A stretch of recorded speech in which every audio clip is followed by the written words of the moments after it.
Baba Kama Afsaner Pinel. Bonjour à tout le monde. Bezrat Hashem, on commence un nouveau Perek Meruba. À partir de maintenant, la Maseret, elle va commencer à parler des halachot qui concernent plus le mazik, comme ce qu'on avait depuis le début de la Maseret jusqu'à maintenant.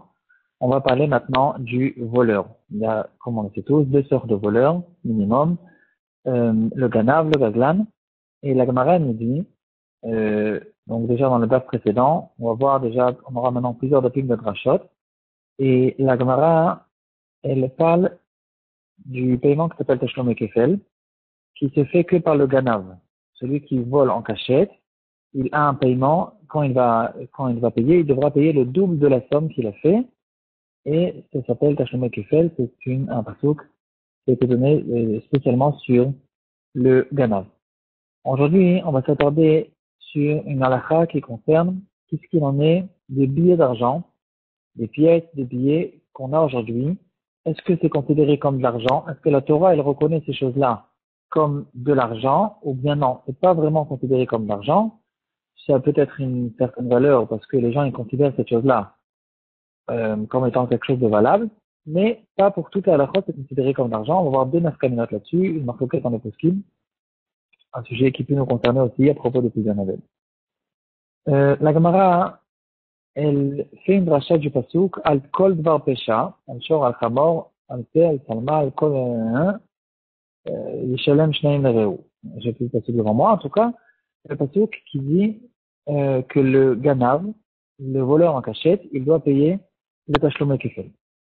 Et la Gemara, elle fait une rachat que de quoi on parle quand on dit qu'un ganav, il doit payer le double de la somme, c'est que quand il a volé quelque chose qui a une valeur en soi. S'il a volé, pardon, s'il a volé quelque chose qui n'a pas de valeur en soi, comme par exemple une preuve de dette, alors même s'il a fait perdre beaucoup d'argent à cette personne, maintenant il peut pleurer, mais en tout cas, il va payer peut-être le keren, mais il n'y a pas ici le tashloumé kefel, le chidouche du double paiement se fait que sur des choses qui ont une valeur en soi, une chaise, une table, une voiture, n'importe quelle autre chose, qui ont une valeur en soi, pas une valeur indirecte, à cause du fait que ce morceau de papier, il peut m'aider à sortir des dettes, même si c'est des dettes de millions d'euros, ça n'a pas une valeur en soi. Un morceau de papier et pas plus que ça. La Gemara, dans Masechet Prorot, elle ramène une halakha qui ressemble à propos de Pidyon Aben. Est-ce que je peux donner au Kohen, quand je fais le Pidyon Aben, on a vu déjà au début de Masechet Kiddushin, je peux donner non seulement de l'argent, donc de la matière argent, de l'argent massif, mais je peux donner Shavek Kesef. Toute chose qui a une valeur et qui a une valeur de 5 kleim, je peux le faire avec le Pidyon Aben. Est-ce que je peux faire Pidyon Aben avec une preuve de dette? Là-bas aussi, la Gemara dit, Shtarchov, c'est pas valable pour Pidyon Aben. Il faut avoir ou de l'argent ou quelque chose qui est valable, qui a une valeur d'argent en soi, en tant qu'objet, et donc je ne peux pas faire aussi, non seulement il n'y a pas de Tashlum Kefel sur un Shtarchov, mais je ne peux pas non plus faire aussi le Pidyon Aben avec un Shtarchov, pour la même raison, c'est pas quelque chose qui a une valeur en soi. À l'époque, la valeur des pièces, elles avaient la vraie valeur. Les pièces, elles étaient en vrai argent, en argent massif, et elles portaient la vraie valeur de ce qu'était cette pièce. Si c'était une pièce de 5, elle était forcément plus légère que la pièce de 10. Dans toutes les monnaies, de partout, c'était des pièces qui étaient faites en vrai argent, même certaines des pièces étaient faites en or, ou bien en d'autres métals qui ont une valeur, comme du cuivre. En tout cas, les pièces, elles avaient une vraie valeur. Aujourd'hui, les pièces ne valent rien du tout. En plus de ça, il y a même des billets. Les billets, c'est un morceau de papier. Ils n'ont aucune valeur en soi. La seule valeur, c'est parce que les États, les pays ont décidé de prendre ce morceau de papier, qui a une certaine forme, un certain morceau de papier, et de décider que ce morceau de papier, il vaut 100 euros, 200 euros, 100 shekels, 200 shekels, etc., en fonction de chaque pays. Est-ce que on considère ces papiers comme étant quelque chose qui a une valeur en soi, ou bien non? Ça ressemble au papier de la preuve de dette, que c'est pas plus qu'un morceau de papier, et ça n'a pas de valeur en soi. Le nafkamina, celui qui vole, est-ce qu'il peut être acheté kefel, et la nafkamina qui peut être aussi de notre temps. De notre temps, on n'a plus les ineknasot. Il y a des nafkaminotes, parce que celui qui va attraper, ça peut marcher, mais la nafkamina qui peut arriver beaucoup plus couramment de notre temps, c'est quelqu'un qui veut payer au Cohen avec des billets, il lui donne $200. D'ailleurs, Franklin, c'est beaucoup moins que $200, c'est quelque chose comme peut-être 40 ou $50, je sais pas. En tout cas, quoi qu'il en soit, il veut lui payer avec des billets d'argent modernes, qui y a de notre temps. Est-ce que ça marche pour le Pidanaben ou ça ne marche pas pour le Pidanaben? Beaucoup de poskim, comme Rabbi Tzrak Elchanan Spector, et même le Chazon Ish, on peut le retrouver dans Yerodea, le Chot Lebit, Siman Ainbet, Ot Yud. Le Chazon Ish, il pense que les billets d'argent, les pièces d'argent qu'il y a de notre temps, ils sont extrêmement différents du Shtarchov de la Gemara. Le Shtarchov, il a pour de vrai aucune valeur en soi parce que c'est que un moyen indirect de pouvoir faire sortir de l'argent de quelqu'un d'autre. Mais lui, c'est pas de l'argent.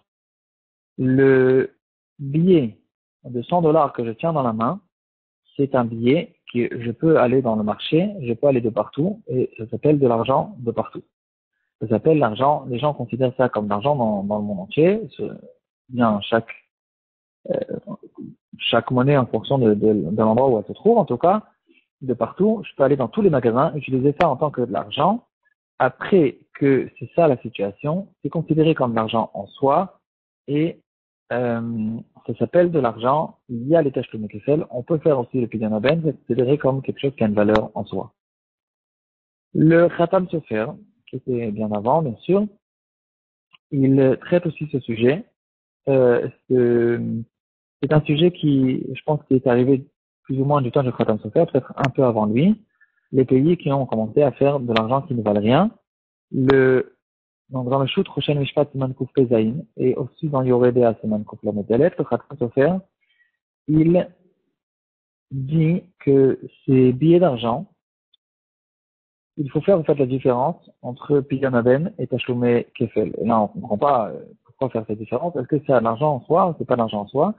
Il dit comme ça. Il dit, en ce qui concerne toutes les choses qui sont Ben Adam Lechavero, entre moi et quelqu'un d'autre, comme par exemple quelqu'un qui a volé de l'argent, quelqu'un qui a brûlé de l'argent aussi, on a vu un chilouk dans la Gemara, qu'il y a une différence entre quelqu'un qui brûle quelque chose qui a vraiment une valeur et Soref Shtarotav Shel Chavaro, s'il a que brûlé des feuilles de preuve de dette ou preuve de vente, ça s'appelle que garni.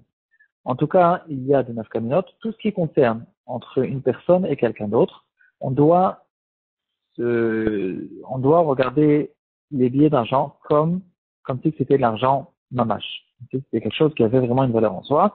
On ne regarde pas du tout ça comme un billet de preuve, comme un morceau de papier qui est qu'une preuve de vente. Par contre, à propos de Pidyon Aben, ici c'est pas une dette, je considère pas Pidyon Aben comme une dette de la dame al-Chavaro. C'est un chidouche en soi du Khatam Sofer parce que ça aussi ça se discute. On pourrait aussi regarder cette chose-là comme une dette que je dois au Kohen. Mais quoi qu'il en soit, la Torah, elle dit que je dois faire le Pidyon Aben avec de l'argent. Quand la Torah, elle emploie le mot kesef à propos de Pidyon Aben, là, c'est déjà beaucoup plus difficile de dire que ce morceau de papier que les gens des générations modernes qui ont décidé de s'adresser à ce morceau de papier comme étant quelque chose qui a une valeur, on ne peut pas dire que c'est de ça que la Torah, elle parle. Donc, quand la Torah, elle me dit kesef, je suis obligé de donner quelque chose qui vraiment, il a une valeur en soi.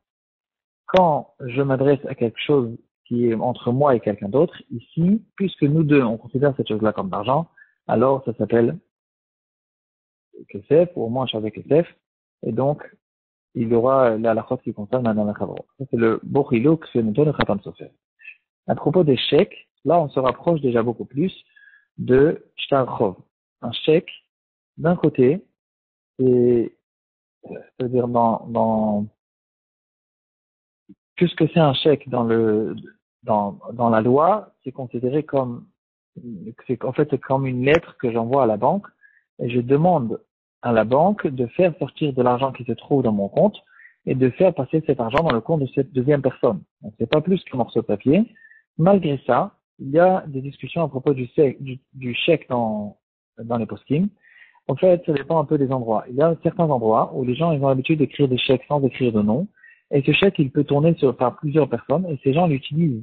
Les gens utilisent ce chèque, il tourne, il passe de l'un à l'autre, les gens l'utilisent et ils utilisent cette chose-là comme d'argent. Peut-être que dans ce cas-là, si c'est ça la situation du chèque, alors peut-être qu'on pourrait considérer ce chèque comme étant quelque chose qui a une valeur en soi, mais quand même, dans la majorité des endroits, c'est pas comme ça.